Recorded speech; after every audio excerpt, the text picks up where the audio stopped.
Hello guys! So andito tayo ngayon sa parang tindahan or parang palengke day ng Kidapawan. So every Saturday ito. So marami kang pagpipilian na mga prutas at iba't ibang gulay. So ayan po, nasa next lang po siya ng Kidapawan City Gym. So ayan, marami per tumpok ang namin dyan.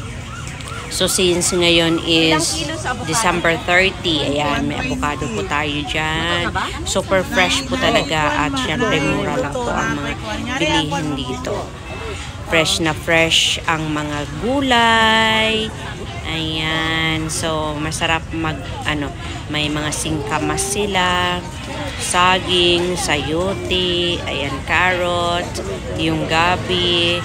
So makikita mo talaga guys na fresh bago talaga. So dalawang part yan, ang left side at saka doon po sa right side. So may mga daing din po sila dyan. So iba't ibang tinda dito makikita nyo, basta lahat yan ay puro prutas at gulay. So ayan, sige, ikot-ikot muna tayo. At meron din silang melon, mangga, lansones, ayun, may orange. So, ayan, bibili tayo ng mga dyan para pang mango float natin bukas. So, actually, mura lang sana ang mangga. It's because ngayon ay peak season pang mango float. So, ayan, ang mahal po sila. Ayan po ang mga kasama naming mga bata, patuta. Shout out Zoe, Amber, and Amboy. Ayan, first stall number po yan. Yan, Mercado Parang Market. So, ayan po.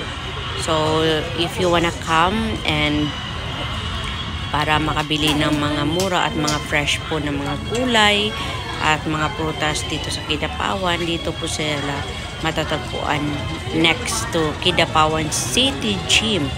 On the left side, ayan super ganda may mga avocado, saging at kung ano-ano pa dyan. Meron po silang onion, garlic, ayan, at syempre may mga selected din na mga baskets. Ayan po, super mura at fresh na fresh po yan na mabibili mo dito lang sa Kidapawan City, of course. Ayan. So, ikaw na po ang bahala kung ano pong gusto mo dyan. At meron din po silang mga different types of kakanin na super fresh at super yummy. Magkano na po magugulan at ayan, hindi ko po alam yan. At ito daw po ay tikoy, pero hindi kami bumili kasi hindi ko po alam. Thanks for watching!